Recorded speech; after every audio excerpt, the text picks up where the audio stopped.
कुछ हमारे पास पॉलिटिशियंस आते हैं, आपने प्राइम मिनिस्टर्स की बात करी, वो भी बड़े डिसिप्लिन थे, लेकिन कुछ और भी पॉलिटिशियन आते हैं, हम कहते हैं कि आप आगे बढ़ेंगे, आपकी हेल्थ सबसे जरूरी है। देखिए कुछ मिथ्स जो हैं वो 40 साल में आए हैं, सबसे बड़ा मिथ जैसे जो डाइट के मिथ हैं उसमें से ये दोनों अहम, नंबर 1 और नंबर 2 कि आप मेरे साथ ओपीडी में कभी बैठिए तो हर चौथा या पांचवा बंदा 20-25 साल का होगा और कुछ लोग 20 साल से कम भी होंगे। जब भी हम डायबिटीज़ की बात करते हैं तो हम फैट की बात करते हैं कि आपके शरीर में अरे आप तो मोटे दिख रहे हैं, वजन ज़्यादा दिख रहा है, लेकिन कोई ये नहीं कहता कि मसल आपकी कम है। जिसकी मसल कमज़ोर हैं, चाहे उसका बॉडी का फैट कम भी हो तब भी उसको डायबिटीज से सीधा संबंध, क्योंकि मसल में शुगर जो है मेटाबोलाइज होती है। आम लोग समझते थे कि चीनी खाओगे तो डायबिटीज हो जाएगी, लेकिन फिर ग्रेजुअली समझ में आया कि चीनी के अलावा एक और कल्प्रिट है कार्ब, और शायद बड़ा कल्प्रिट है। बहुत सारे लोग एक्सपर्ट कहते हैं कि आपको डायबिटीज या फिर कह सकते हैं कि इंसुलिन आपकी स्पाइक होती है तब जब आप खाना खाते हैं। तो क्या वाकई ऐसा होता है कि फास्टिंग करने से शुगर होने के चांसेस कम हो जाते हैं, या गैप रखना बेटर है, या फिर क्या सही एडवाइस क्या होगा? तो ये बिल्कुल भ्रम वाली बात है कि लक्षण से हम पहचानें। 50% लोगों में कोई लक्षण नहीं होगा। सबसे इम्पोर्टेंट बात ये कि डायबिटीज रिवर्सल जैसी कोई चीज़ नहीं होती। आई थिंक मेडिकल में ऐसा कोई टर्म है। रिवर्सल शुरुआत में टर्म आया था, उसके बाद हट गया। अब हम रेमिशन कहते हैं। रेमिशन मतलब कि आपको कोई दवा की जरूरत नहीं पड़ेगी और तब भी आपकी शुगर ठीक रहेगी। कई लोग पतले भी होते हैं, बिल्कुल लीन एंड थिन होते हैं, उनको भी डायबिटीज हो जाती है, ऐसा क्यों? तो कहना था कि अगर आप वॉक नहीं कर सकते हैं किसी वजह से, अगर आप ऐसे मूव करते हैं अपने पैरों को एक जगह बैठ के 1 घंटे तक, तो वो भी इक्वली गुड है। तो इसमें ऊपर लेकर 5 सेकंड तक बिल्कुल स्ट्रेच करें, फिर नीचे करें, फिर ऊपर लेकर स्ट्रेच करें, फिर नीचे करें। इसको ये जो है इन्होंने, इसमें कोई फटीग नहीं होता, बराबर आप कर सकते हैं। जो शोध कार्य करा है उसमें देखा है 26% शुगर पर फर्क पड़ता है इसके। इनफर्टिलिटी यूथ में, क्या उसकी भी एक वजह डायबिटीज है? कि एक बार आपको डायबिटीज हो गई तो मरीजों को किन चीजों का ध्यान रखना चाहिए? नंबर 1, नंबर 2 और नंबर 3।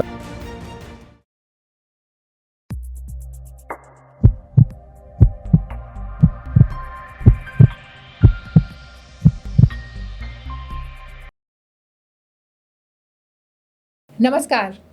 इस देश में जब भी लाइफस्टाइल बीमारी की बात आती है तो सबसे टॉप पे नाम आता है डायबिटीज़ का। और जब भी डायबिटीज़ की बात करेंगे, डायबिटीज़ को मैनेज करने की बात करेंगे, डायबिटीज़ को ट्रीट करने की बात करेंगे, यहाँ तक कि डायबिटीज़ को प्रिवेंट करने की बात करेंगे, तो सबसे भरोसेमंद नाम जो सामने आता है वो आता है डॉक्टर अनूप मिश्रा जी का। डॉक्टर अनूप मिश्रा अभी दिल्ली में फोर्टिस सीडॉक हॉस्पिटल के एग्जीक्यूटिव चेयरमैन हैं।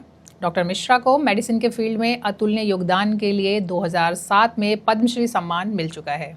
उन्हें बीसी रॉय अवार्ड से भी सम्मानित किया जा चुका है। इसके अलावा वो देश के दो प्रधानमंत्री अटल बिहारी वाजपेयी और नरसिम्हा राव के डॉक्टर भी रह चुके हैं।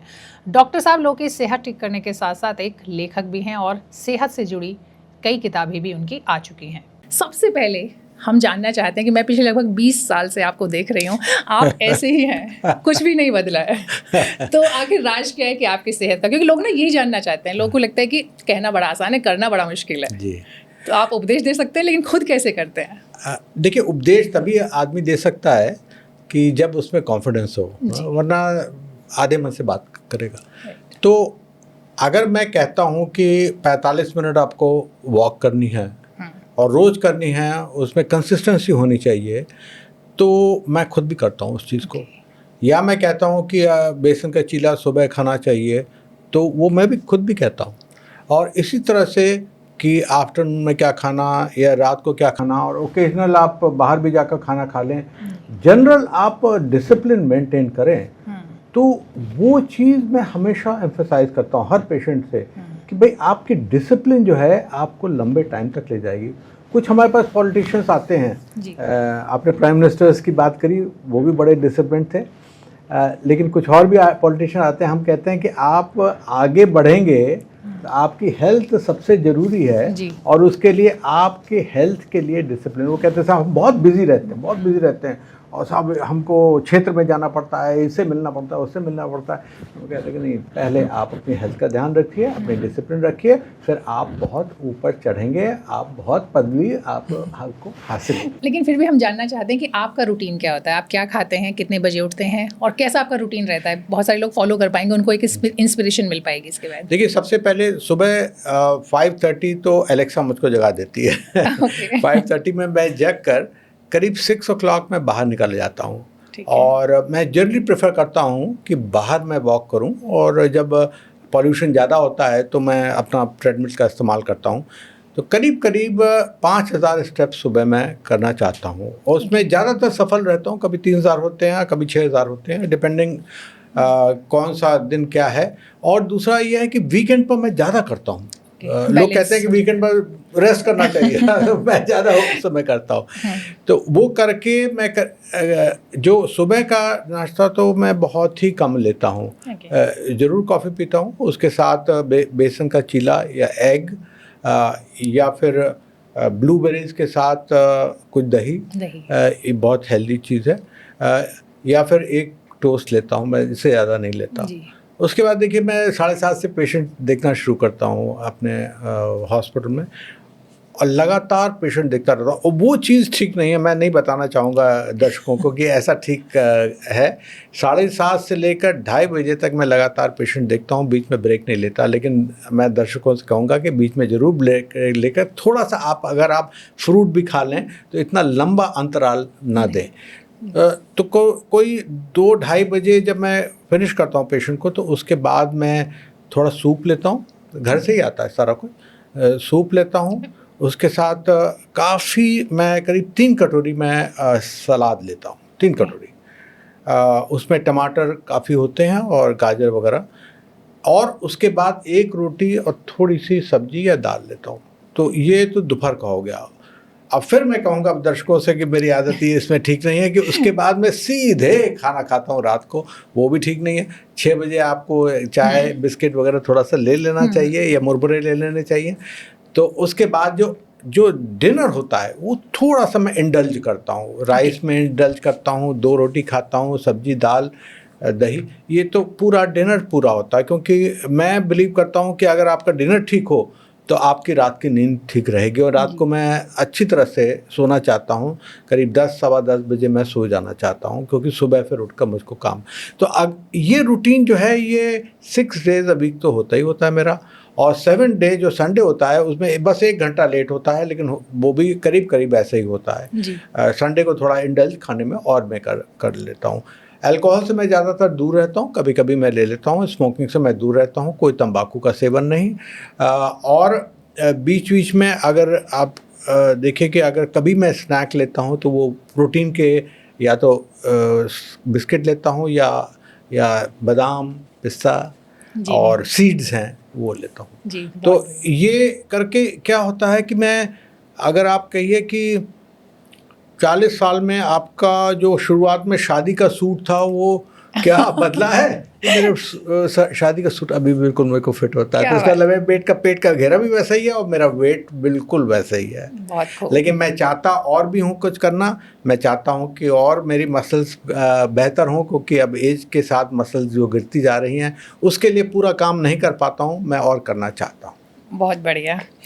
और देखिए ना, सब लोगों के लिए एक मैसेज है कि 40 साल पुराना सूट आप पहन सकते हैं, बेशक फैशन बदलता है लेकिन फिटनेस आपकी वही होनी चाहिए। बिल्कुल। राइट। क्योंकि ये तो आपने बताया कि आपकी डाइट अपने आप में बता रही है कि किस तरीके से प्रोटीन पे आपका फोकस है, कार्ब बहुत लिमिटेड है, उसके अलावा एंटीऑक्सीडेंट की अगर हम बात करते हैं तो वो सब आपकी डाइट के अंदर है। आप उसको डिटेल में तो हम आगे बात करेंगे, लेकिन चूंकि जिस पिछले 40 साल से आप डायबिटीज़ पे काम कर रहे हैं, कौन सा सबसे बड़ा मिथ आपने देखा होगा इस बीमारी को लेकर?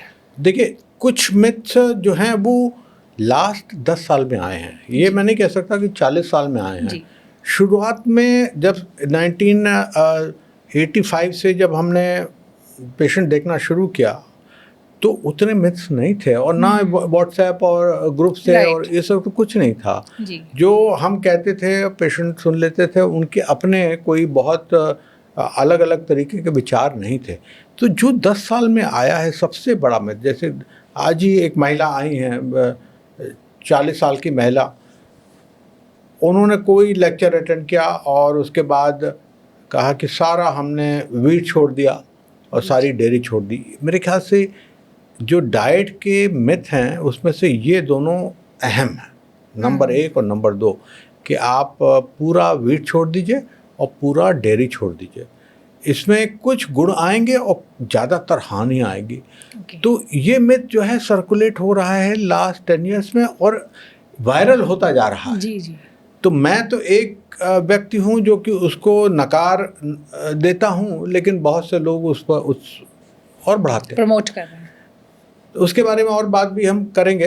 तो ये 2 मिथ तो आगे चलते चले जा रहे हैं, बाकी और छोटे छोटे मिथ भी हैं, वो भी हम बात करेंगे। जी जी। ये जो अब मिथ आपने बताई, क्योंकि मेरे पास भी बहुत बार आए हैं, अलग अलग माध्यम से आए हैं, बहुत सारे एक्सपर्ट बात भी करते हैं, इस पर हम लोग थोड़ा डिटेल में बात करेंगे आगे। लेकिन अगर हम सीधा सीधा ये जानना चाहें आपसे कि डायबिटीज़ किसी को होती क्यों है?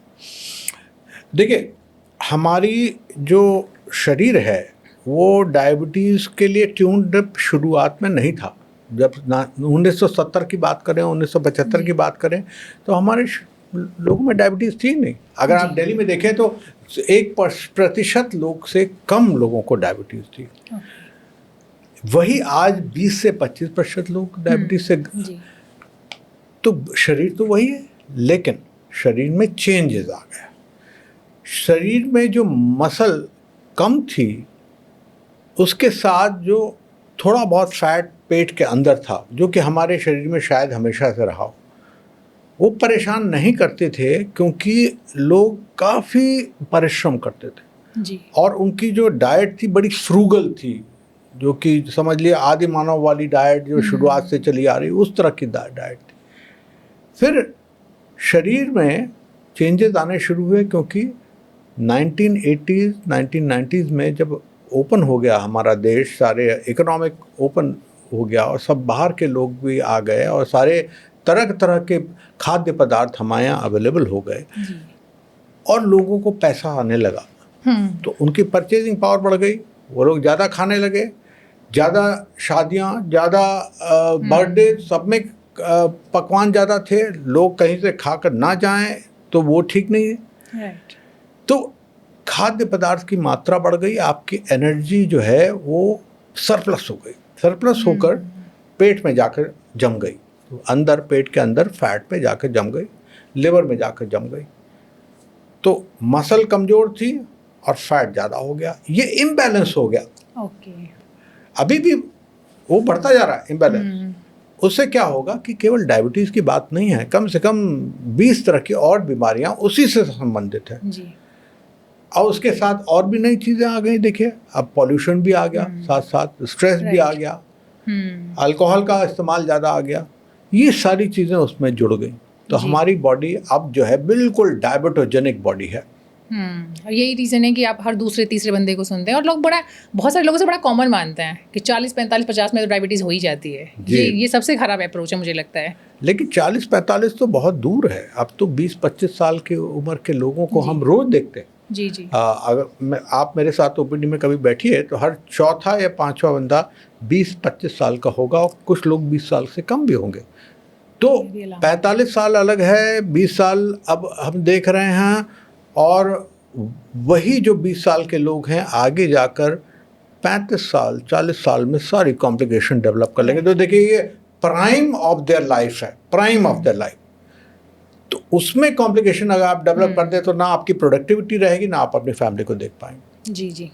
तो आपने मसल्स की बात की, इस पर ज़्यादा बात नहीं होती। देखिए, हम जब भी डायबिटीज़ की बात करते हैं तो डाइट की बात करते हैं कि आपके खाने में कुछ गड़बड़ होगा, आपको स्ट्रेस होगा तो आपको डायबिटीज़, लेकिन मसल्स पे बात बहुत कम होती है। तो हम चाहते हैं कि आप थोड़ा डिटेल में बताएं कि मसल्स का और डायबिटीज़ का क्या कनेक्शन है। जी, तो देखिए, जब भी हम डायबिटीज़ की बात करते हैं तो हम फैट की बात करते हैं कि आपके शरीर में, अरे आप तो मोटे दिख रहे हैं, वजन ज़्यादा दिख रहा है, लेकिन कोई ये नहीं कहता कि मसल आपकी कम है, क्योंकि मसल के बारे में जो जानकारी है या आप समझिए कि शोध कार्य वो कम है। लेकिन जो भी है वो ये बताता है कि जिसकी मसल कमज़ोर हैं, चाहे उसका बॉडी का फैट कम भी हो, तब भी उसको डायबिटीज़ से सीधा संबंध। क्यों? क्योंकि मसल में शुगर जो है मेटाबोलाइज होती है। मसल एक ऑर्गन है जो शुगर को मेटाबलाइज करता है और कई कई तरीके के पदार्थ उसमें से निकलते हैं जो कहीं फैट को जाते हैं, कहीं लिवर में जाते हैं, अलग अलग जगह सिग्नल देते हैं, मायोकाइंस इनको कहते हैं। तो मसल अच्छी हो तो ग्लूकोज काफ़ी उसमें मेटाबलाइज होगा, तो ग्लूकोज ब्लड में नहीं बढ़ेगा जी। नंबर 2, उसके जो पदार्थ निकलते हैं वो भी नहीं निकलेंगे, तो सिग्नल हर जगह जो जा रहे हैं खराब वो भी नहीं आएंगे। इसलिए जब भी हम एडवाइस देते हैं किसी को भी, किसी भी पेशेंट को और महिलाओं को स्पेशली, कि आपकी मसल हमको अच्छी बनानी है। अब कैसे हम मसल देखते हैं, ये नहीं कि हमने ऊपर से देख लिया अरे आपकी मसल कमज़ोर, नहीं, ऐसा कुछ नहीं करते हम।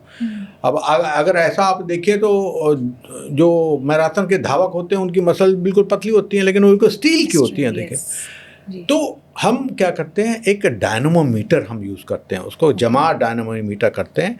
वो बड़ा सिंपल है, जैसे सर्कस में आपने देखा होगा कि सबकी ताकत चेक करते थे तो ऐसे ऐसे दबा लेते, तो उससे ऊपर जाता था। ऐसे ही है वो डायनमोमीटर, जिसके हर की ताकत हम चेक करते हैं और हम पाते हैं कि महिलाओं की तो 50 साल के बाद ऐसी गिरावट आती है पावर में, तो उनकी मसल बिल्कुल नीचे जाने लगती हैं। तो देखिए 50 साल मतलब करीब करीब मेनोपॉज की बात कर रहा हूँ मैं। मेनोपॉज के बाद महिलाओं की मसल बिल्कुल नीचे जाने लगती है और कई वो ये कारण बनती हैं कि उनकी बोन भी कमज़ोर, और इससे फिर हार्ट हेल्थ का भी संबंध है जी। तो इस तरह से हम चेक करके हम लोगों को बता देते हैं, देखिए आपकी मसल कमज़ोर है, आपको और मसल पर अपने काम करना है जी। तो अगर हम मसल पे काम करेंगे तो एक चीज़ आती है एक्सरसाइज, जिसमें होता है कि आपको वेट बेयरिंग एक्सरसाइज करनी है एक पार्ट, और क्या होगा? देखिए 2 तरह की चीज़ है जी। मसल, अगर आप लो प्रोटीन डाइट ले रहे हैं और खूब एक्सरसाइज कर रहे हैं तो आपकी मसल बनेगी नहीं। तो हमको सही प्रोटीन देना है, सही मात्रा में देना है और सही समय पर देना। अगर 3 चीज़ें हो गई प्रोटीन से, और आप फिर रेजिस्टेंस एक्सरसाइज में कई तरह के एक्सरसाइजेज हैं, उसमें वेट भी है। तो पुरुषों को हम कहते हैं आप वेट करिए, क्योंकि महिलाएं कहती हैं अरे हम वेट क्या करें, लेकिन उनको थेराबैंड कहते हैं। आजकल थेराबैंड की एक्सरसाइजेज हैं। तो देखिए इस बारे में एक वाकया मैं आपको बताऊं कि मेरे अभी लो बैक पेन हुआ कुछ दिनों पहले, तो हमने एक बहुत अच्छा फिजियोथेरेपिस्ट को बुलाया, तो उसने चेक करी मेरी मसल, तो कहा कि साहब आप तो वॉक इतना करते हैं लेकिन फिर भी आपकी मसल कमज़ोर है। तो मैं भी आश्चर्यचकित रह गया कि यहाँ की मसल, कोर मसल्स मेरी कमज़ोर है, तो उसके कारण बैक पेन हो गया। तो उसने थेराबैंड के एक्सरसाइजेज मुझको कराना शुरू किया और करीब करीब 2 महीने में मेरी मसल्स पावरफुल हुई और मेरा पेन भी ख़त्म हो गया। तो देखिए कभी कभी पता ही नहीं चलता, लोग कहते हैं साहब हमें मसल तो ठीक है साहब लेकिन जब आप उसको एस्टिमेट करें तो वो उसमें कमी पाई जाती है। तो ये एक अंग है हमारे एजुकेशन का, लोगों के एजुकेशन का, जो भी महिलाएं और पुरुष आते हैं, कि आपकी मसल ज़्यादा पावरफुल होनी चाहिए। जी। हम तो आमतौर पे इंडियन माइंडसेट ऐसा है कि अगर आपने वॉक भी कर लिया तो मान लेते हैं कि लोग हो गई आपकी पूरी एक्सरसाइज। बिल्कुल। तो वॉक के साथ अंग एक आपका रेजिस्टेंस एक्सरसाइज का होना चाहिए। अगर दोनों मिलाकर आप चलें, और देखिए रेजिस्टेंस एक्सरसाइज ये नहीं कि आप 1 घंटा वेट कर रहे हैं, हाँ, आप वॉक करिए 40 मिनट, 5-10 मिनट आप रेजिस्टेंस एक्सरसाइज करिए, और साथ में आप स्ट्रेचिंग वगैरह भी कर सकते हैं।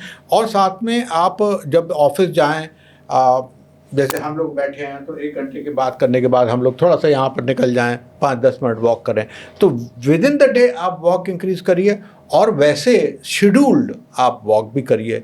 एरोबिक एक्टिविटी भी हो गई, रेजिस्टेंस एक्सरसाइज भी हो गई, और ड्यूरिंग द डे वॉक भी हो गई। परफेक्ट। दूसरी चीज़ अभी जो आती है वो आती है डाइट। और डाइट में खासकर पहले तो आमतौर माना जाता है कि अगर आप शुगर खाते हैं, जो आम लोग समझते थे कि चीनी खाओगे तो डायबिटीज़ हो जाएगी, लेकिन फिर ग्रेजुअली समझ में आया कि चीनी के अलावा एक और कल्प्रिट है कार्ब, और शायद बड़ा कल्प्रिट है। तो हम चाहते हैं कि थोड़ा सा आप बताएं कि एक्चुअल में दोनों में से कौन सा बड़ा कल्प्रिट है और कैसे उसको बेटर कर सकते हैं। देखिए ये एक पूरी लाइफस्टाइल की बात है डायबिटीज़। लोग बड़े सिंप्लीफाइड तरीके से कहते हैं आपने चीनी ज़्यादा खाई, आपने मीठा खाया तो आपको हो गया। ये पूरी लाइफस्टाइल की बात है, उसमें फैक्टर्स बहुत हैं। लेकिन अगर आप डाइट के फैक्टर्स की बात करें तो सबसे बड़ा फैक्टर आपका एक्सेस कैलोरी इनटेक है। जैसे कि आपके लिए शायद 1500 कैलोरी ठीक है, लेकिन जहां आपने 2000 कैलोरी खाना शुरू किया किसी भी तरीके से, चाहे आप फैट खाएं, चाहे आप कार्ब खाएं, चाहे आप शुगर खाएं, आपका बॉडी में फैट बढ़ने लगेगा और जो शुगर की मात्रा है ब्लड में वो बढ़ने लगेगी। तो नंबर एक तो आपका टोटल कैलोरी इनटेक है। जी। अब विद इन दैट कैलोरी आपको क्या चीज़ ज़्यादा हार्म करेगी? क्लियरली सिंपल शुगर्स हार्म करेगी, मतलब कार्बोहाइड्रेट में सिंपल शुगर्स आती हैं वो हार्म करेंगी। तो सिंपल शुगर आप एक थोड़ा सा ले सकते हैं। अब आप ये नहीं कह सकते कि हम ज़ीरो कर दें। जी। हम आधे एक चम्मच चीनी सुबह ले लें, आधे एक चम्मच शाम को ले लें, आपको डायबिटीज़ नहीं है। आप विद इन दैट कैटेगरी हैं जो WHO ने कहा हुआ है कि भाई इतनी चीनी आप ले लें। लेकिन वो चीनी बढ़ाएं। कितना है सर लिमिट? सॉरी, हम आपसे जानना चाहते हैं। जो टोटल कैलोरीज है ना उसमें से 10 to 5% से ज़्यादा नहीं आप शुगर की मात्रा लेंगे, ये WHO का वो है। लेकिन वो भी बहुत काफ़ी हो जाता है, तो हम तो चाहते हैं कि आप उसको कम से कम रखें। अब कार्बोहाइड्रेट, सिंपल कार्बोहाइड्रेट की बात है जिसमें कि राइस है, उसमें मैदा की चीज़ हैं, जैसे सेवइयाँ हैं, ये सब सिंपल कार्बोहाइड्रेट है। वो जो है क्या करता है, वो जाकर आपकी लिवर में बैठ जाता है, आपकी आर्टरीज में बैठ जाता है, तो उस तरह से वो काफ़ी हानिकारक है। तो सिंपल शुगर्स, कार्बोहाइड्रेट और प्रोटीन की मात्रा हमने बढ़ा दी, कार्बोहाइड्रेट की मात्रा हमने कम कर दी, और फैट जो है तीसरा, वो फैट में हम सैचुरेटेड फैट की मात्रा हमने कम कर दी और अच्छे फैट की मात्रा ज़्यादा कर दी। ये बैलेंस हो गया। ये अगर बैलेंस रहा आपका और within a defined calorie intake, then you are going to be healthy. But इस बैलेंस में कोई गड़बड़ हुई तो कहीं ना कहीं प्रॉब्लम आपको हो जाएगी। जी। एक और बहुत इंपॉर्टेंट सवाल है कि बहुत सारे लोग एक्सपर्ट कहते हैं कि आपको डायबिटीज़ या फिर कह सकते हैं कि इंसुलिन आपकी स्पाइक होती है तब जब आप खाना खाते हैं। तो वो लोग इस चीज़ पे बहुत प्रेशर डालते हैं कि आपको बार बार खाना नहीं खाना है, आपको एक बार सुबह मील ले लेना है, एक बार शाम को लेना है, या जितना मैक्सिमम आप गैप कर सकते हैं। तो क्या वाकई ऐसा होता है कि फास्टिंग करने से शुगर होने के चांसेस कम हो जाते हैं, या गैप रखना बेटर है, या फिर क्या सही एडवाइस क्या होगा? देखिए, अगर आप ऐसा खाना खाएंगे जिसमें कि इंसुलिन की स्पाइक और शुगर की स्पाइक ज़्यादा नहीं होगी, तो आप खाना 3 बार खा सकते हैं। हम तो 3 बार ही कहते हैं जी। आप जैसे कि मैंने क्या बताया, मैंने क्या खाया, सुबह बेसन का चीला खाया, कॉफ़ी पी और 1 अंडा लिया। अब इसमें सारा प्रोटीन, या जो बेसन में है हाई प्रोटीन कार्बोहाइड्रेट है बेसन, जी। 20 ग्राम उसमें, हर 100 ग्राम में 20 ग्राम प्रोटीन होता है, हाईएस्ट है कार्बोहाइड्रेट में। तो मैंने प्रोटीन ज़्यादा कर दी, कार्बोहाइड्रेट कॉम्प्लेक्स कर दिया, अंडे से मैंने ज़्यादा वो ले लिया, आधे चम्मच शुगर भी मैंने ले ली कॉफ़ी में। जी। कोई स्पाइक नहीं ज़्यादा करेगी, इनफैक्ट जो आपकी स्पाइक होगी वो कम हो जाएगी। जी। तो ये डिपेंड करता है 2 चीज़ों पर, आपने किस कॉम्बिनेशन में खाया मील, प्रोटीन, फैट और कार्बोहाइड्रेट की मात्रा उसमें किस कॉम्बिनेशन में आई, दूसरा किस सीक्वेंस में खाया, जी। पहले क्या खाया और बाद में क्या खाया। वो बड़ी इंटरेस्टिंग बात है, वो शायद मैं बाद में डिटेल में बात करूं।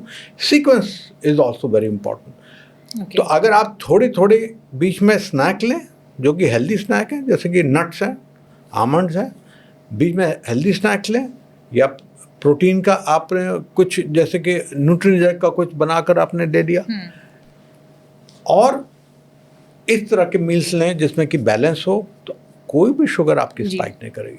अब एक चीज़ हम जानना चाहते हैं कि अगर आपसे मैं सिर्फ लक्षण, टेस्ट की बात नहीं कर रही हूँ, सिर्फ लक्षण से हम कैसे पहचानेंगे? आप मुझे कोई 5 लक्षण बताइए कि जो आप पहचान सकते हैं कि डायबिटीज़ है आपको। पहली बात तो ये बिल्कुल भ्रम वाली बात है कि लक्षण से हम पहचानेंगे। 50% लोगों में कोई लक्षण नहीं होगा।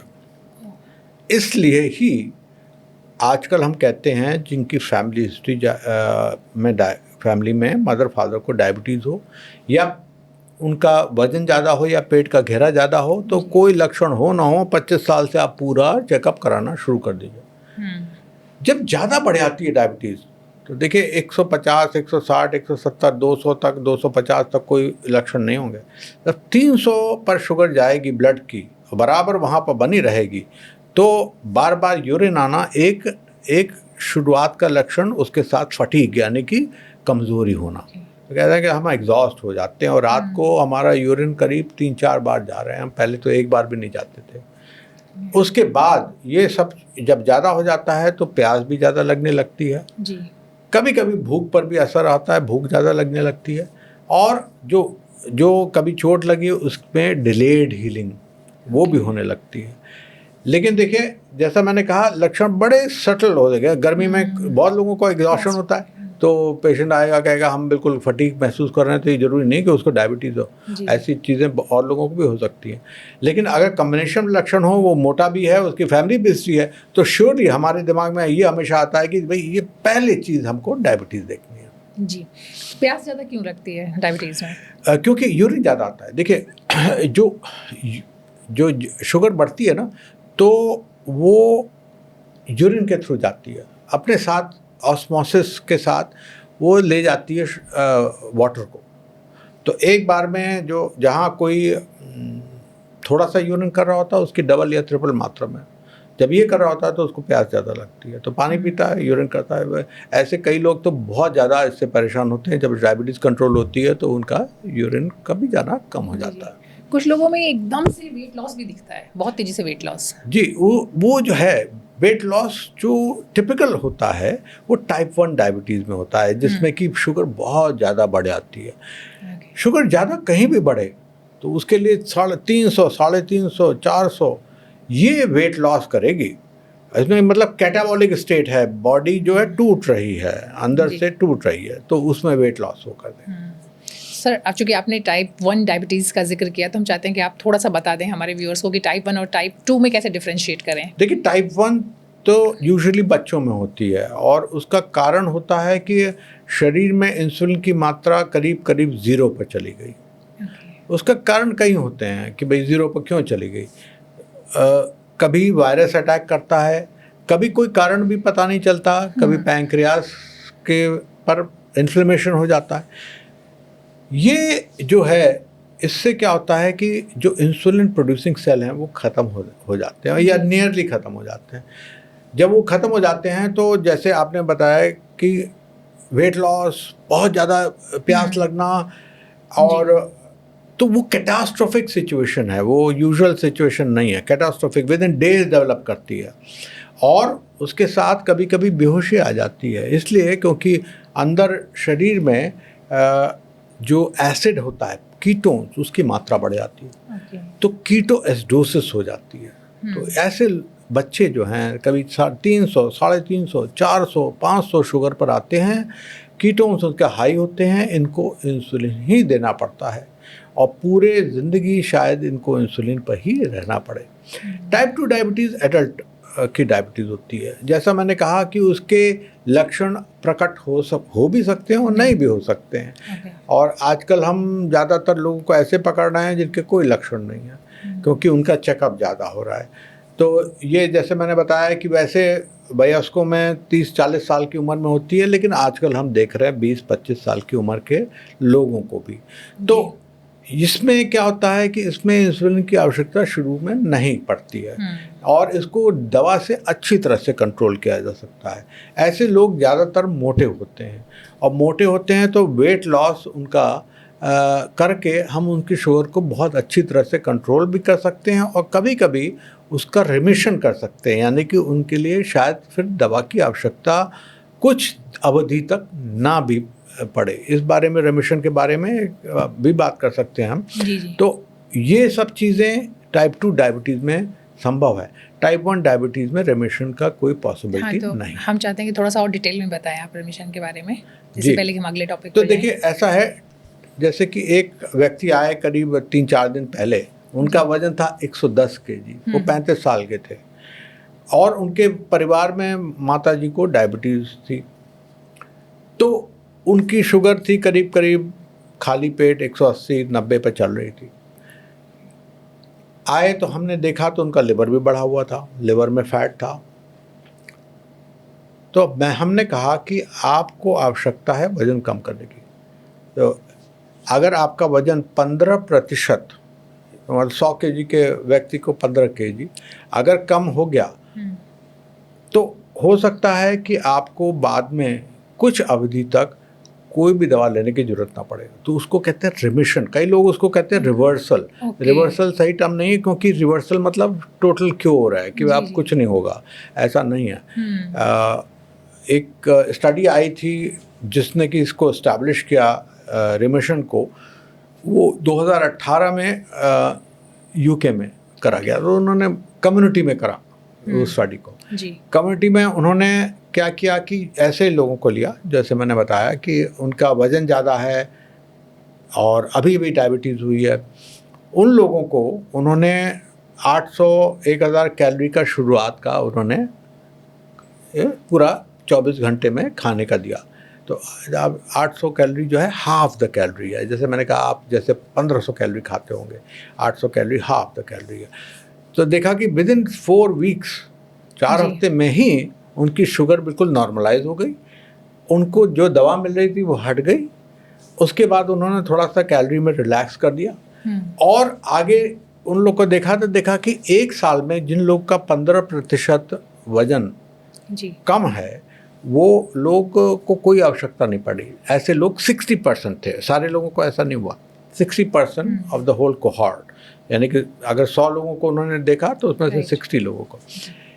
और जैसे जैसे उसकी अवधि आगे बढ़ती गई, अब 5 साल हो गए, 2018 से 2023 में 2018 से 2023 में उनका दूसरा रिजल्ट पब्लिश हुआ 5 साल में।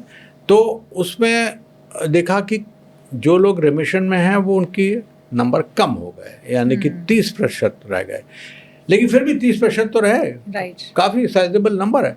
तो हम हमेशा ऐसे लोगों को कहते हैं कि आपको अटेम्प्ट करना चाहिए रिमिशन। अब उसमें 2 वो रास्ते हो सकते हैं। एक तो आदमी कहे कि हम बहुत लो कैलोरी डाइट नहीं ले सकते, ये हम सस्टेन ही नहीं कर सकते, तो उनका तो रिमिशन फिर डाइट से तो हो ही नहीं सकता, हम दवा से करने की कोशिश करते हैं। और वेट लॉस की दवाएं जो आई हैं उसके।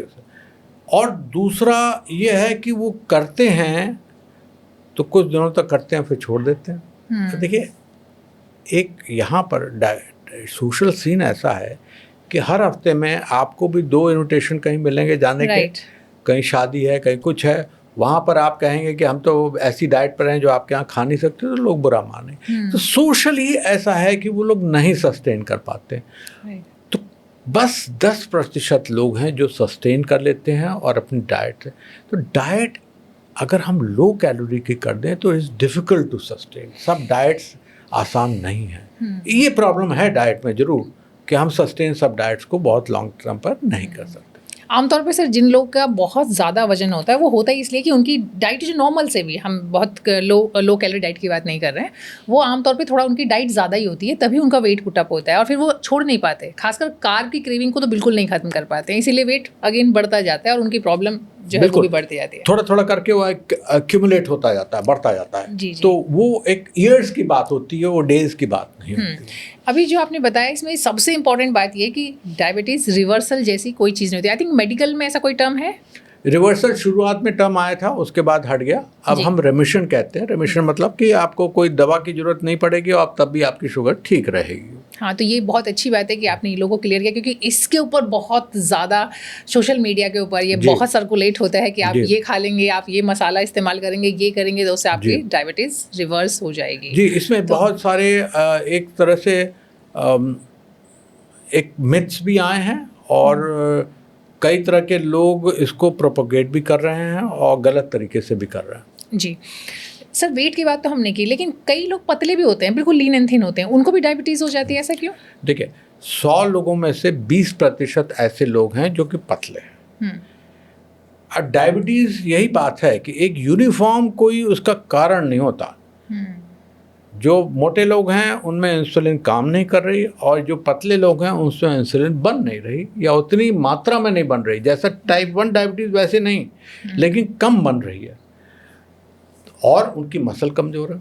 देखिए, मसल तो पतले लोगों की कमज़ोर है बिल्कुल, और इंसुलिन कम मात्रा में बन रही।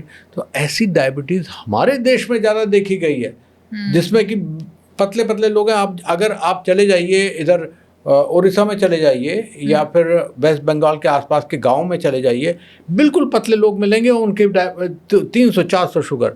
तो ये एक अजीब तरह की डायबिटीज़ है जिसके परिभाषा नहीं दे पा रहे हैं हम पूरा, शोध कार्य भी पूरा नहीं है इसमें। तो इस पर हमने भी काफ़ी लिखा हुआ है, लेकिन इसके क्यों एक्चुअली हो रही है, एक बात तो हमने 1-2 बातें तो आपको बता दी, लेकिन पूरी तरह से हम अभी समझ नहीं पा रहे हैं। जी जी। एक और चीज़ का कनेक्शन आता है डायबिटीज़ का, तो आता है लीवर का। कई लोग कहते हैं कि जो फैटी लीवर हो गया या बॉडी में फैट ज़्यादा है, जिसकी हम लोग बात कर ही रहे हैं, और वो लीवर पे भी एक्यूमुलेट हो जाता है, तो उससे भी डायबिटीज़ के चांस बढ़ जाते हैं, ऐसा है? लिवर एक सेंट्रल पॉइंट है, पावर जी। हाउस है। देखिए, आप जी। बिजली घर से खिलवाड़ नहीं करें, क्यों आपके घर की बिजली चली जाएगी। बिजली घर है बिल्कुल। जी। तो लिवर में मैं ऐसा समझता हूँ सबसे पहले वही प्रॉब्लम शुरू होती है, और मेटाबलाइज करता है वो शुगर को भी, कोलेस्ट्रॉल को भी मेटाबलाइज करता है। अगर उसमें फैट जमना शुरू हो गया, और उसके कारण बहुत सारे हो सकते हैं। देखिए, जरूरी नहीं कि वजन ही एक फैट जमने का कारण है। अच्छा। अल्कोहल भी है आपका उसका कारण है, कई तरह की दवाएं भी होती हैं, लेकिन ज़्यादातर हम अगर वजन की बात करें तो शुरुआत में लिवर में फैट जो जमा हो जाए तो उसका डिसफंक्शन ही शुरू हो गया, तो बिजली घर में गड़बड़ हो गई और हमारे घर की बिजली चली गई। इस तरह से बात होती है। ये बात जो है, जो लिवर में फैट होने की, वो हमने बच्चों में आजकल बहुत देखी है। तो हमारे एक मित्र हैं जो कि बच्चों के विशेषज्ञ हैं, वो इसी बारे में शोध कर रहे हैं। और उन्होंने देखा कि जिन लोगों का लिवर में फैट है, उनमें चाहे शुगर की मात्रा उतनी ज़्यादा ना हो, लेकिन शुगर में डिस्टर्बेंस अलग अलग तरीके से उन्होंने देखा, डिस्टर्बेंस शुरू हो गया है जी। और वो जल्दी ही डायबिटीज़ में परिवर्तित हो जाएगा। तो एक तो बात ये रही कि लिवर से डायबिटीज़ का शुरुआत में संबंध। दूसरी बात ये हुई कि अगर लिवर ज़्यादा बढ़ गया और उसको ठीक नहीं किया गया, तो लिवर इस अवस्था में पहुंच जाएगा जिसको कहते हैं cirrhosis of liver, and stage liver, यानी कि लिवर पूरा खराब हो जाएगा। उसके अलग कॉन्सिक्वेंस हैं और उसमें भयानक कॉन्सिक्वेंस हैं और कोई इलाज नहीं है। तो लिवर सिरोसिस हम पहले तो देखते थे कि जो लोग को जॉन्डिस हो उनको सिरोसिस कभी कभी हो रही है, हेपेटाइटिस बी है उनको सिरोसिस हो रही है। आज जो है वजन ज़्यादा होना एक सिरोसिस का अहम कारण बन गया है और जो उसके कारण आगे बढ़कर कैंसर भी हम लिवर के देखते हैं वजन के कारण। अब देखिए, अकेला वेट जो है वो कितनी सारी प्रॉब्लम्स की वजह बन रहा है। ये लिवर वाला सवाल मैंने क्यों किया था कि मैं एक बार इंटरव्यू सुन रही थी डॉक्टर सरीन सर का, और वो कहते हैं कि मेरा मानना है कि डायबिटीज़ जो है लिवर की बीमारी है। बिल्कुल सही कहा उन्होंने जी। मैं बिल्कुल एग्री करता हूँ। यही मैंने कहा, शुरुआत में डायबिटीज़ का सेंटर लिवर पर है और बाद में लिवर जब खराब हो गया तो पूरी बॉडी को उसने खराब कर दिया, डायबिटीज़ के बियॉन्ड चला गया। जी जी। सर, एक चीज़ हम जानना चाहते हैं कि डायबिटीज़ होने के बाद टेस्ट जो होता है, वो टेस्ट कौन सा होना चाहिए, कौन सा टेस्ट इसको सबसे ऑथेंटिक मानेंगे, कब कराना चाहिए? ये बड़ा इंटरेस्टिंग आपने सवाल पूछा, क्योंकि लोग जो हैं आजकल क्या होता है कि अभी कल ही एक महानुभाव आए, उन्होंने अपना 3 महीने का एवरेज, जिसको ग्लाइकोसिलेटेड हीमोग्लोबिन करते हैं, वो करके ले आए। वो कहा कि साहब हमको डायबिटीज़ हो गई है, और हमको एक और डॉक्टर के पास गए तो उन्होंने कहा कि साहब ये दवा ले लो, 2 दवा ले लो। ये तो उन्होंने कोई और चेकिंग कराई ही नहीं। देखिए, हीमोग्लोबिन A1C एक एवरेज होता है 3 महीने का, और वो कई चीज़ों से प्रभावित होता है। तो उसमें जैसे कि आपका अगर हीमोग्लोबिन कम है, हीमोग्लोबिन शरीर का हीमोग्लोबिन कम है, तो वो 3 महीने का एवरेज ठीक नहीं दिखाएगा, गलत दिखाएगा। तो हीमोग्लोबिन से बना होता है वो, जरा हीमोग्लोबिन ऊपर गया या नीचे गया तो उसका इंटरप्रिटेशन कर ही नहीं सकते हम। इसी तरह से और भी चीज़ें हैं, हीमोग्लोबिनोपैथीज़ हैं, बहुत सारे और कंडीशन हैं जिसमें कि वो ठीक नहीं दिखाता। तो इस बारे में मैंने शोध करके और लैंसेट में हमने आर्टिकल पब्लिश किया था, और हमने क्लियरली लिखा था कि भाई इंडियंस में आप केवल रिलाई मत करो हीमोग्लोबिन A1C पर। तो क्या करें फिर हम करें सिंपल टेस्ट, ब्लड ग्लूकोज का टेस्ट 2 तरीके से। हम 3 दिन में नॉर्मल खाएं घर का खाना, और चौथे दिन 8 घंटे का फास्ट करके सुबह सुबह हम फास्टिंग ब्लड ग्लूकोज कर लें। उसके बाद 75 ग्राम ग्लूकोज 1 गिलास पानी में पी लें, और 2 घंटे बाद फिर से करें। तो मात्रा इस तरह से देखी जाती है जी। खाली पेट शुगर 100 से नीचे नॉर्मल समझी जाती है, 100 से 125 तक उसको इम्पेयर्ड फास्टिंग ग्लूकोज या प्री डायबिटीज़ का एक हिस्सा, दूसरा हिस्सा मैं अभी बताता हूँ, एक हिस्सा समझा जाता है।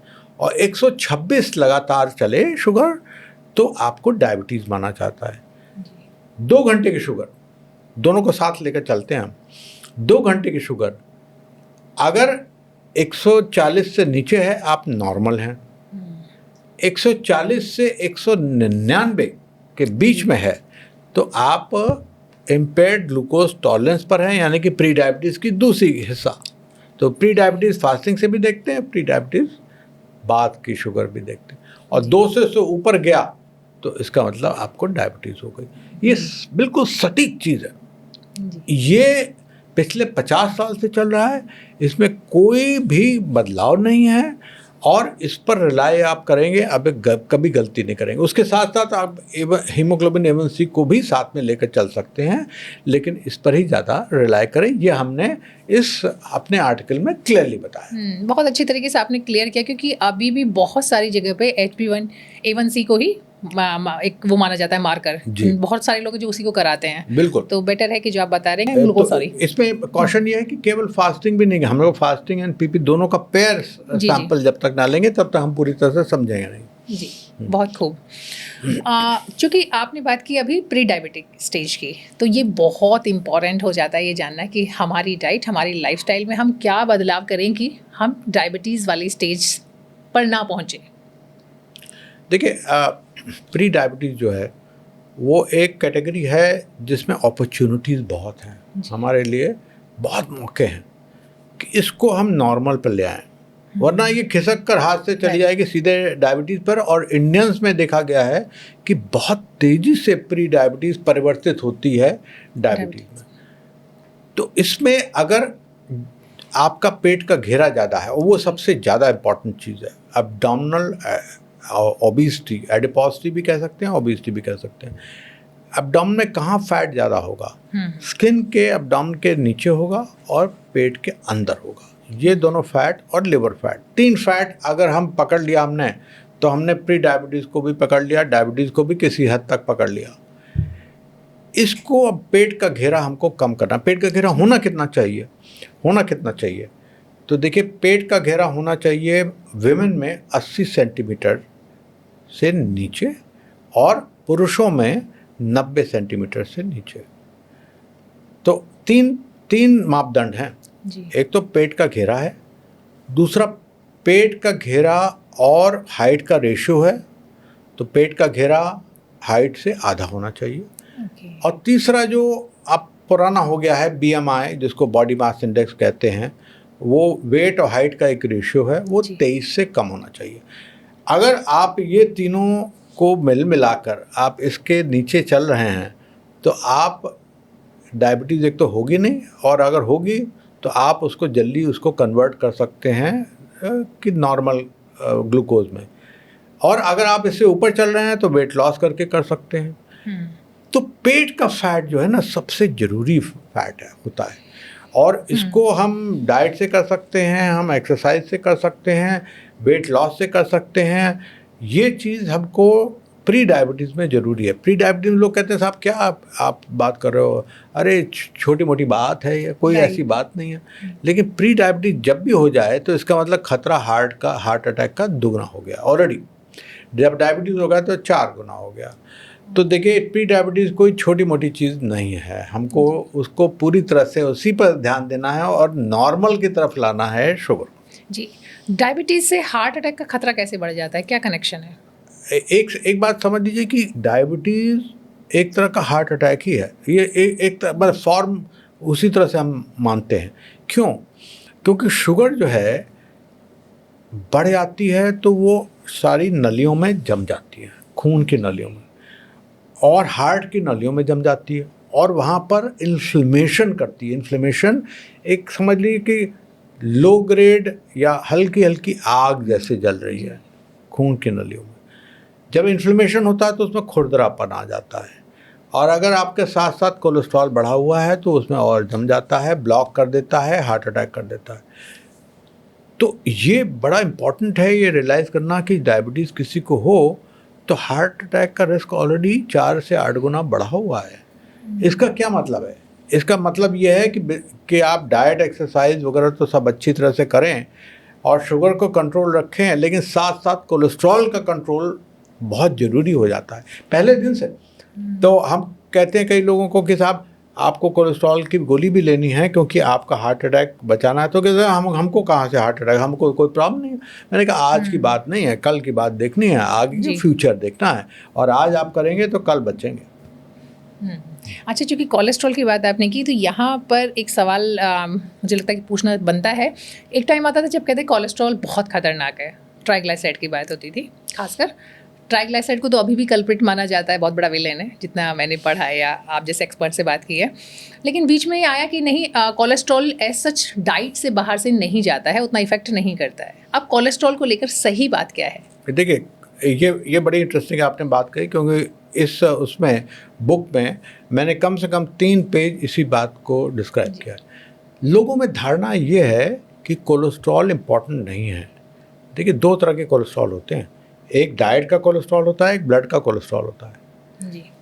जो अमेरिकन हार्ट एसोसिएशन ने जो रिलैक्स किया था रूल कि वो डाइट के कोलेस्ट्रॉल के लिए रिलैक्स किया था जी। उन्होंने कहा था जो लिमिट 300 मिलीग्राम पर डे की है उसको अब नहीं एप्लीकेबल है। अगर आप बाकी सब अच्छा खाएंगे तो उसमें उसका मायने कम हो जाएगा। लेकिन इसका मतलब ये नहीं कि ब्लड का कोलेस्ट्रॉल में कोई मायने कम हो गए। ब्लड का कोलेस्ट्रॉल देखिए ऐसे चलता है, जैसे ब्लड का कोलेस्ट्रॉल बढ़ा वैसे हार्ट का, वो बिल्कुल सीधा संबंध है। ये 50 साल से इसमें कोई भी फर्क नहीं है ओपिनियन में। तो आज हम लोगों को कैसे बचाते हैं, डायबिटिक लोगों को कैसे उनकी जान बचाते हैं? कोलेस्ट्रॉल लोअर करके देखिए, शुगर लोअर करके तो थोड़ा सा ज़रूर होता है, लेकिन कोलेस्ट्रॉल लोअर करके और ज़्यादा होता है। तो हम चाहते हैं आजकल डायबिटिक में जितना कम कोलेस्ट्रॉल ब्लड का हो उतना अच्छा, क्योंकि जमेगा नहीं आपके अंदर। तो इसमें 2 राय देखिए, 2 बाइफर्केट हो गए, एक डाइट का हो गया, एक वो हो गया। लेकिन मैं ये चाहता हूँ दर्शकों को बताना कि इवन डाइट का कोलेस्ट्रॉल भी इम्पॉर्टेंट है, चाहे उसमें रिलैक्सेशन दे दिया गया है, वो भी बड़ा इम्पॉर्टेंट है। और उसमें आप कितना सैचुरेटेड फैट खाते हैं, कितना कार्बोहाइड्रेट खाते हैं, वो सब कोलेस्ट्रॉल में कहीं ना कहीं कन्वर्ट हो जाता है, तो वो ज़रूरी। और इसमें एक और बात जुड़ी हुई है। देखिए अक्सर लोग पूछते हैं मेरे पास आकर, साहब आपने कह दिया कोलेस्ट्रॉल बड़ा ज़रूरी है और उसको कम करना है, लेकिन आपने एग के बारे में बताया नहीं। मैंने तो रोज़ एग खा रहा हूँ मैं। तो मैं कहता हूँ एग अगर आपको खाना है तो एग रोज़ खा सकते हैं। उनका साहब वो तो वाइट हम एग खाते हैं, वो येलो नहीं खाते। मैंने कहा नहीं, येलो भी आप खा सकते हैं। तो ये देखिए थोड़ा सा रिलैक्सेशन हो गया है। हाँ, ये जो डाइट में थोड़ा रिलैक्सेशन हो गया है, तो आपकी बाकी सब चीज़ ठीक है, तो आपको एग एक रोज़ खा सकते हैं, कोई बात नहीं, आपका कोलेस्ट्रॉल ज़्यादा कुछ नहीं बढ़ाएगा। वो होल एग, साबुत जी, होल एग। जी सर, आप अंडे की बात कर रहे थे, तो आमतौर पे हमारे यहाँ एक एग तो बच्चों को दिया जाता है। आमतौर पे लोग 3 से 4 अंडे लेते हैं, बहुत सारे लोगों मैंने ऐसा देखा है। उसमें एक होल व्हीट जो आप होल एग जो आप बता रहे हैं, और बाकी 3 का वाइट लेते हैं आमतौर पे लोग प्रोटीन के लिए। अभी एक्चुअल में कितना एग लेना चाहिए ये आप देखिए, ये डिपेंड करता है कि आपके प्रोटीन रिक्वायरमेंट क्या है। प्रोटीन का तो एक नया चैप्टर आपने खोल दिया। नहीं, उसमें हम डिटेल में बात करेंगे, लेकिन चाहते हैं कि ये वाला सवाल जरूर। लेकिन अगर उनका प्रोटीन रिक्वायरमेंट में वो एग वाइट फिट कर रहे हैं, तो और बाकी मील्स में भी प्रोटीन बैलेंस हो रहा है, तो हम अलाउ कर देते हैं। लेकिन ये इस पर भी डिपेंड करता है कि उनका किडनी फंक्शन कैसा है, किडनी में कोई ख़राबी तो नहीं है, क्या वो टॉलरेट कर पा रहे हैं कि नहीं कर पा रहे हैं।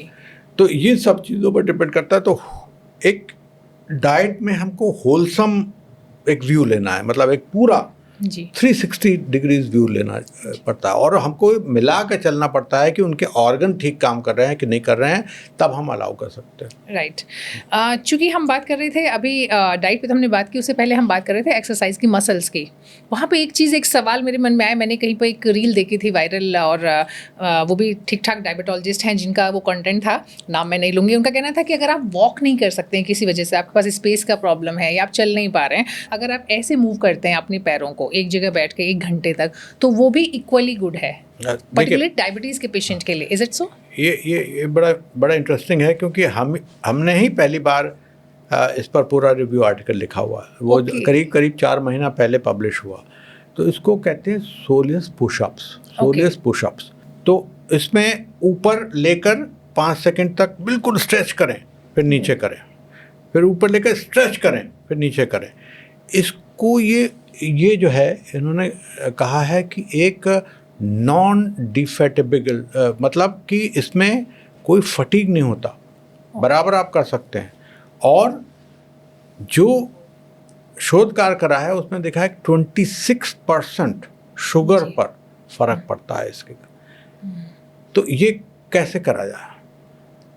हम कहते हैं जो एल्डरली लोग हैं, जिनके घुटना खराब हैं, पीछे दर्द हो रहा है, नहीं चल पाते, तो उनसे कहते हैं कि आप नाश्ते से पहले 200 सोलियस पुशअप्स करिए।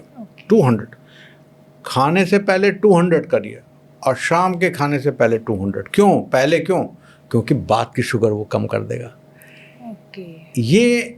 ये जो है इसके बारे में कोलैबोरेशन जो जिसने शुरू किया था, जो साइंटिस्ट अमेरिकन है, उनसे हमने कोलैबोरेट करके ये शोधकार पूरा हमने लिखा हुआ है। इसमें बहुत डिटेल में मैंने लिखा हुआ है। क्या बात है। तो चलिए, अच्छा है मैंने आपसे ही पूछ लिया क्योंकि मुझे लगा कहीं ये भी एक मिथ या मिस इन्फॉर्मेशन नहीं हो। बिल्कुल सॉलिड है इसमें रिसर्च जी। चूँकि साइड इफेक्ट की बात कर रहे थे और आपने कहा था कि डायबिटीज़ का जो है हमारे हार्ट से सीधा कनेक्शन है, एक चीज़ मैं और जानना चाहूँगी कि इनफर्टिलिटी जो है प्रॉब्लम बहुत बढ़ रही है, इनफर्टिलिटी यूथ में, क्या उसकी भी एक वजह डायबिटीज़ है? नहीं, उसकी वजह वजन ज़्यादा होना है। अच्छा। तो इनफर्टिलिटी की शुरुआत तो पॉलीसिस्टिक ओवेरियन सिंड्रोम से होती है। जो यंग गर्ल्स में होते हैं ना, जिनका वजन ज़्यादा होता है, उनकी ओवरीज फूल जाती हैं और उसमें सिस्ट आ जाते हैं और उनमें जो मेल हार्मोन है उसकी मात्रा बढ़ जाती है। ये जब कॉम्बिनेशन होता है तो फर्टिलिटी नीचे जाने लगती है।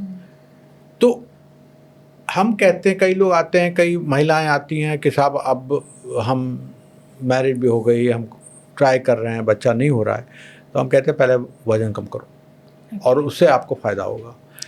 इनफैक्ट आजकल जो वेट लॉस की दवाएं आई हैं उसके बाद कई लोग फर्टाइल हो जा रहे हैं। जब वेट लॉस करते हैं, 10-15 केजी वेट लॉस लूज हुआ उनका, तो उसके बाद उनकी फर्टिलिटी बढ़ जाती है। तो फर्टिलिटी बढ़ाने का सबसे बढ़िया तरीका, lose the fat which you have in excess, and number 2 अपनी फिटनेस बढ़ाइए। जी। अब हम बात करेंगे थोड़ा सा कि एक बार आपको डायबिटीज़ हो गई तो मरीजों को किन चीज़ों का ध्यान रखना चाहिए। मेडिसिन एक एस्पेक्ट हो गया, लाइफस्टाइल में क्या चेंजेस करने चाहिए और उनकी डाइट कैसी होनी चाहिए? देखिए, डाइट में 2-3 चीज़ें हमको ध्यान रखना है। नंबर 1 डाइट ही है, नंबर 2 एक्सरसाइज है और नंबर 3 दवाएं हैं। तो डाइट में 2-3 चीज़ों का ध्यान रखना है हमको। हमारी यूजुअल प्रोटीन की मात्रा हमारे खाद्य पदार्थ में 12% होती है, करीब करीब। ये एवरेज है इंडिया का, वो जो कि बिल्कुल कम है। अगर आप अमेरिकन को देखें तो 20% होती है उनके। तो प्रोटीन की मात्रा हमको बढ़ानी है, कार्बोहाइड्रेट की मात्रा हमको कम करनी है, और फैट में जो अच्छा फैट है, जिसको कि अनसैचुरेटेड फैट कहते हैं, जो कि नट्स में है, आपके ग्रीन लीफी वेजिटेबल्स वगैरह में हैं, इन सब में वो फैट की मात्रा हम ज़्यादा कर दें और जो सैचुरेटेड फैट है उसको कम कर दें। जी। ये जो है, इसमें अगर हम काम करेंगे इस तरह से, तो हमारी शुगर पर प्रभाव डेफिनेटली पड़ेगा। हम एक कैलोरी रिस्ट्रिक्टेड डाइट लेना हमको चाहिए अगर हमको वेट लूज़ करना है, और अगर हमको वेट लूज़ नहीं करना है तो हमको इक्यू कैलोरिक डाइट, वो हम कैलकुलेट कर सकते हैं, पर केजी के हिसाब से हम कैलकुलेट कर सकते हैं। इसके साथ फूड ग्रुप्स का ध्यान रखना है। फूड ग्रुप्स में कुछ लोग डेयरी जो बंद कर देते हैं, हम बिल्कुल नहीं कहते हैं। हम कहते हैं कि आपको डेयरी ज़रूर लेनी चाहिए और उसमें लो फैट डेयरी लेनी चाहिए, और ग्रीन लीफी वेजिटेबल्स की मात्रा आपको ज़्यादा होनी चाहिए, नट्स की मात्रा ज़्यादा होनी चाहिए, सलाद की मात्रा ज़्यादा होनी चाहिए। अब जहाँ तक कार्बोहाइड्रेट की बात आती है तो कॉम्प्लेक्स कार्बोहाइड्रेट का यूज़ करना चाहिए। यानी कि अगर आप नान की बात करें तो वो बिल्कुल सीधी सिंपल कार्बोहाइड्रेट है। कॉम्प्लेक्स कार्बोहाइड्रेट कैसे बनाया जाए? जैसे कि एक रोटी में हम कई तरह के मिलेट डाल दें, वो कॉम्प्लेक्स कार्बोहाइड्रेट बन गया। तो सिर्फ गेहूँ नहीं, उसके साथ और ये डाल दिया। और अगर राइस आप ले रहे हैं तो राइस को ब्राउन राइस हम उसमें कर दें। तो इस तरह से कॉम्प्लेक्स कार्बोहाइड्रेट कर दिया, ग्रीन वेजिटेबल ज़्यादा कर दी, डेयरी हमने ऐड कर दी, नट्स उसमें ऐड कर दिया, सैलड ऐड कर दिया हमने, और एग हम एक पार्ट रखते हैं उसका। मीट अगर आप खाते हैं उसकी मात्रा हटा दी, अगर फिश खाते हैं तो उसकी मात्रा हमने थोड़ी सी बढ़ा दी, और इसमें सीड्स जो हैं हम कई तरह के सीड्स उसमें डालकर, सैलड के ऊपर डालकर, दही के ऊपर डालकर उसको बेहतर कर दिया। तो ये एक संपूर्ण आहार हो गया आपका। ये डायबिटिक डाइट नहीं है, ये संपूर्ण आहार है, और यही डायबिटीज़ की डाइट है। तो हम आजकल डायबिटीज़ डाइट तो यूज़ नहीं करते टर्म, हम कहते हैं कि संपूर्ण आहार। इसके साथ आपका, जैसे मैंने बताया कि आपको एक्सरसाइज करना ज़रूरी है। उसमें कई लोग कहते हैं हम 45 मिनट सुबह नहीं कर सकते, तो उसको 2 भाग में विभाजित कर दें, उसको 20 मिनट सुबह कर दें, 20 मिनट शाम को कर दें, और खाने से पहले करें, जिससे कि खाने के बाद की शुगर की मात्रा अच्छी रहे। आपका स्लीप पैटर्न कंसिस्टेंट होना चाहिए, आपकी डिसिप्लिन होनी चाहिए एक्सरसाइज और स्लीप में। आपका अल्कोहल अगर है तो बहुत ही रेयर होना चाहिए, और स्मोकिंग आपको नहीं।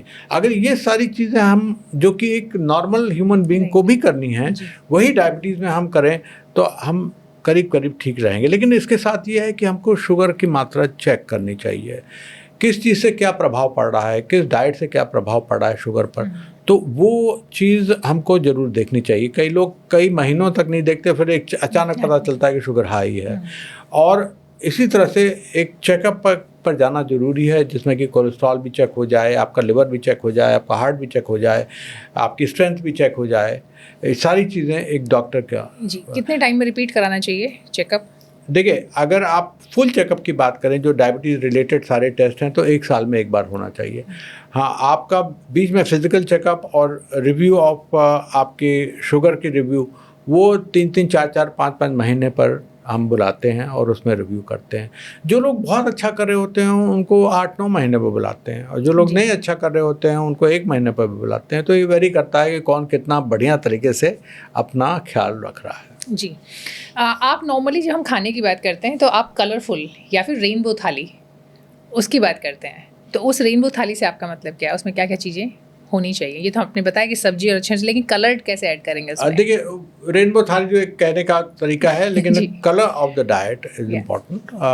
और उसमें देखिए, कलर सबसे पहले डाइट का सैलेड से होता है। तो आप रेड अगर आप कहें तो टमाटर है, वैसे ही आपका गाजर येलो है, इसी तरह से खीरा वगैरह के भी थोड़े कलर हैं, और साथ में आप अगर सलाद की पत्ती डाल दें तो वो ग्रीन है।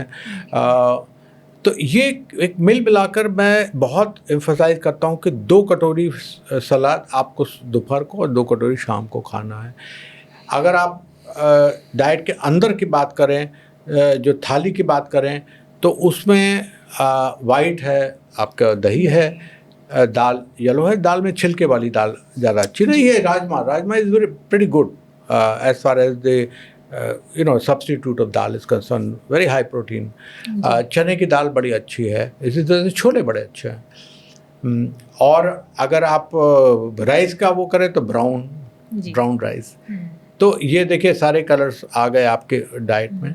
तो वो एक कहने की बात है, लेकिन बेसिकली वो अगर आप हेल्दी तरीके से स्टिक करें तो सारे कलर्स ऑटोमेटिकली आ जाएंगे। फ्रूट ज़रूर लेना है बीच बीच में, आप एक उसके साथ एज अ स्नैक ले सकते हैं between breakfast and lunch and dinner, snacks ले सकते हैं। और तरह तरह के फ्रूट्स अवेलेबल हैं, तो हम फ्रूट में कुछ फ्रूट प्रेफर करते हैं, जैसे कि सेब है, नाशपाती है, या बेरीज़ हैं। सबसे बढ़िया फ्रूट बेरीज़ हैं, और उसमें blueberry top of the line fruit है, खुबानी है। ये इस सब के ग्लाइसेमिक इंडेक्स भी बहुत कम है, और ये इसमें और भी तत्व बहुत हैं जो कि शरीर को बेहतर करते हैं। तो फ्रूट मैं ज़रूर इंकरेज करता हूँ। एक फ्रूट रोज़ ले सकते हैं आप, उसको एज अ स्नैक ले सकते हैं between breakfast and lunch and dinner. कौन सा फल नहीं लेना चाहिए डायबिटिक पेशेंट्स को? मैं तो कहता हूँ कि सारे फल लेने चाहिए। देखिए, मैं और लोगों से अगेंस्ट जाता हूँ, लेकिन देखिए, इनमें 2 तरह के लोग होते हैं जो कि डायबिटीज़ बिल्कुल कंट्रोल हो, जिनकी बिल्कुल बढ़िया कंट्रोल है, तो उनको तो हम अलाउ कर सकते हैं कि आपको जो पसंद है वो फल ले सकते हैं। आम खा सकते हैं? हाँ, अभी मैं आता हूँ। और जो लोग नहीं कंट्रोल हैं, उसमें हम कहते हैं कि ये जो हमने 2-3 आपको बताए, इंक्लूडिंग बेरीज एक्सेट्रा, वो ज़्यादा प्रेफर्ड है। अब जहाँ तक आम की बात आप कर रहे हैं, आम में देखिए आपको बता दूं कि 2022 से पहले हमने एक रिव्यू किया, तो उसमें पाया कि कुल मिलाकर पूरे वर्ल्ड में 8 स्टडीज़ थी और उसमें से छोटी छोटी स्टडीज़ थी, लेकिन ज़्यादातर स्टडी किस देश में थी, आप सरप्राइज होंगे, अमेरिका में थी। आम की स्टडी अमेरिका में थी ज़्यादातर, इंडिया में एक स्टडी। अब देखिए इंडिया के आंकड़े ही नहीं हैं तो सब लोग अपनी बात करेंगे, तो न्यूट्रिशनिस्ट अपनी बात करेगा, डॉक्टर अपनी बात करेगा, अलग अलग तरीके के व्यू पॉइंट, किसी में कोई ठोस बात नहीं, किसी का कोई रिसर्च नहीं।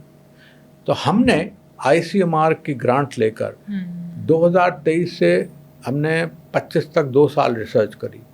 3 आमों पर हमने ध्यान दिया, 3 तरह के आम। उसमें थे एक लंगड़ा था, एक सफ़ेदा था, एक दशहरी था, 3 आम। और उसमें 3 तरह की स्टडीज हमने करी, एक शॉर्ट टर्म स्टडी, एक थोड़ा लॉन्ग टर्म स्टडी और एक और लॉन्ग टर्म 2 महीने की स्टडी। हमने पाया कि अगर हम ब्रेड को हटा दें और उसकी जगह आम हम थोड़ा सा दे दें, 250 ग्राम, एक छोटा आम, तो शुगर बढ़ेगी नहीं। चाहे आप नॉर्मल आदमी लें, चाहे आप डायबिटिक लोगों को लें, शुगर नहीं बढ़ेगी। और आप लंबे समय तक वो लें तो शुगर तो नहीं बढ़ेगी, शुगर कम भी हो सकती है और साथ में वेट भी कम हो सकता है, साथ में आपका लिवर भी बेहतर हो सकता है। तो लेकिन आप आम को ब्रेड की जगह लें, उसके ऊपर ना लें कि हमने ब्रेड भी खा लिया और आम भी बहुत खा लिया। अब प्रॉब्लम ये होती है कि साहब हमने कह दिया कि आम आप खा सकते हैं, तो लोगों ने 10-10, 15-15 आम खा लिए। तो ये इंडिया में एक ये है कि कोई ऊपरी सीमा नहीं है, सब लोग वो एग्जैक्ट मानते नहीं हैं। उनका कि साहब अब ये रिसर्च आ गई है तो हमको खा लेना चाहिए। लेकिन आप अगर ध्यान से खाएं तो आपका फ़ायदा ही होने वाला है, आपका नुकसान नहीं होने वाला। तो ये पहली बार ठोस रिसर्च, अब हम बिल्कुल क्लियर कह सकते हैं कि भाई ऐसे खाएं आप और किसी तरह से मत खाएं और आपका फ़ायदा होने की उम्मीद है। राइट। अक्सर डायबिटीज़ के जो पेशेंट हैं उनमें कई लोग ये भी कहते हैं कि वो शहद और गुड़ खा सकते हैं क्योंकि ये नेचुरल मीठा है। देखिए इसमें हमने कुछ रिसर्च करी थी जी। हमने पाया था कि अगर आप with in total calorie restrictive diet, आपकी जो असाइंड कैलोरी हैं उसमें आप थोड़ा सा चीनी ले लें, थोड़ा सा शहद भी ले सकते हैं, थोड़ा गुड़ भी ले सकते हैं, थोड़ा थोड़ा ले लें। लेकिन अगर आप डायरेक्ट कंपैरिजन करें चीनी और गुड़ का तो कोई ख़ास फ़र्क नहीं। देखिए ये कहने की बात है कि वो नेचुरल और वो प्रोसेस्ड है। शायद गुड़ में थोड़े से मिनरल्स ज़्यादा हैं थोड़े से, और थोड़ा आयरन भी है, लेकिन अगर आप शुगर की बात करें वो सेम शुगर को एक्सप्रेशन ऑलमोस्ट सिमिलर करती है। तो इस चीज़ को हम ध्यान में रखते हुए कि इन सब में समानता है, कोई डिफरेंस नहीं है, फिर भी हम अलाउ कर देते हैं लोगों को जो कि अच्छा कर रहे हैं जी। देखिए फूड एक रिवॉर्ड सिस्टम है। हम एक कह दें सबको कि आपको एक कटघरे में बैठकर और यही खाना है, नहीं वो नहीं कह सकते, कोई नहीं करेगा। अल्टीमेटली सब लोग जो है अपने मन की करेंगे। तो हम उनको अलाउ करके, थोड़ा थोड़ा अलाउ करके, और फिर भी हेल्थ का ध्यान रखते हुए ऐसे, this is the reasonable approach जी। और strict approach is not a reasonable approach. अच्छा ये बताएं कि मीठे की तो क्रेविंग होती है और अगर कभी इच्छा करती है तो कितने दिन में कितना मीठा खा सकते हैं और वो मीठा कौन सा होना चाहिए शुगर पेशेंट्स के लिए? देखिए मैं तो ये कहता हूँ कि अगर आपको क्रेविंग हो तो आप मीठा फ्रूट का, अगर थोड़ा सा मीठा फ्रूट हो उसका ज़्यादा इस्तेमाल करें बनिस्बत की गुड़ या फिर लड्डू का इस्तेमाल करें। खजूर? हाँ, खजूर की बात में आता हूँ। तो लेकिन फिर भी हम अलाउ करते हैं कि वीकेंड पर आपको एक लड्डू भी लेना है या गुलाब जामुन लेना, आप खा सकते हैं, but your sugar should be overall good. खजूर पर भी हमने रिसर्च करी तो उस पर भी पब्लिश किया था। तो देखिए खजूर, एक आदमी जो बद्दू होता है, जो कि जैसे कि वहाँ पर मिडिल ईस्ट में मीलों चलता है डेजर्ट में अपने कैमल के साथ, वो खजूर ही खाता रहता है, कुछ नहीं होता उसको, जीरो होता है। चल रहा है ना सर, जितना खा रहा है उसको घटा रहा है। और यहाँ पर काउच पोटैटो कोई खजूर खाता रहे तो वो तो ठीक नहीं है। फिर भी जितनी स्टडीज़ हुई हैं खजूर की वो मिक्स स्टडीज़ हैं, उसमें ये देखा गया है कई स्टडीज़ में तो शुगर बढ़ती नहीं है ज़्यादा। डिपेंड करता है कैसे खजूर भी हैं, अलग अलग तरीके के खजूर हैं, उसकी स्टेजेस क्या क्या हैं। तो उसमें जो मिडिल ईस्ट की स्टडीज़ हैं उसमें देखा गया है कि कहीं कहीं शुगर नहीं बढ़ती है, और लेकिन सीमित मात्रा में उसको भी खा सकते हैं। तो देखिए, खजूर को हम खा सकते हैं, सीमित मात्रा में हम खा सकते हैं। इसी तरह से एक और चीज़ है जो कि मीठा है लेकिन बुरा इतना नहीं है, वो किशमिश है। अच्छा। हाँ, अगर आप ग्रेप्स खाएं तो वो उतना अच्छा नहीं है, और उसका अगर किशमिश खाएं तो it has better property, more healthy है। क्यों? एंड सो वो जो है ना, जब कंस्ट्रिक्ट करती है और सूखा होती है तो उसमें काफ़ी पदार्थ बिल्कुल जमा हो जाते हैं अंदर, कन्वर्जन भी होता है। तो वो एक सीमित मात्रा में वो भी किशमिश भी आप ले सकते हैं। लेकिन मैं ये सब दर्शकों को बता दूं कि आपकी शुगर अच्छी कंट्रोल होनी चाहिए ये सब करने के लिए, और ख़राब कंट्रोल हो फिर भी आप बराबर किशमिश खा रहे हैं और खजूर खा रहे हैं, वो ठीक नहीं। जी, अंजीर, अंजीर को तो अच्छा माना जाता है। उसका भी यही है। अच्छा। तो करीब करीब ये सारे dry fruits are better actually. Dry fruits are next only to nuts. Nuts जो है ना वो बहुत ही बढ़िया है, बहुत उनके हेल्थ इफेक्ट हैं। पर सर ड्राई फ्रूट्स में तो आमतौर पे एडिड शुगर होती है आजकल, जितने आप देखते हैं मार्केट में आते हैं। वो दूसरी बात है। देखिए, जी। उसकी बात नहीं कर रहा मैं, कंटामिनेशन की बात नहीं कर रहा, एडेड शुगर की बात नहीं कर रहा। वो तो फ्रूट्स में भी एडेड शुगर आजकल आर्टिफिशियल स्वीटनर डाल रहे हैं। लेकिन अगर आप प्योर तरीके से बात करें तो दोज आर बेटर। जी। अब जब डायबिटीज़ की डाइट की बात हो रही है तो शुगर फ्री जो आर्टिफिशियल स्वीटनर्स होते हैं उसके बिना हमारी बातचीत जो है इसका जिक्र के बिना पूरी नहीं होगी।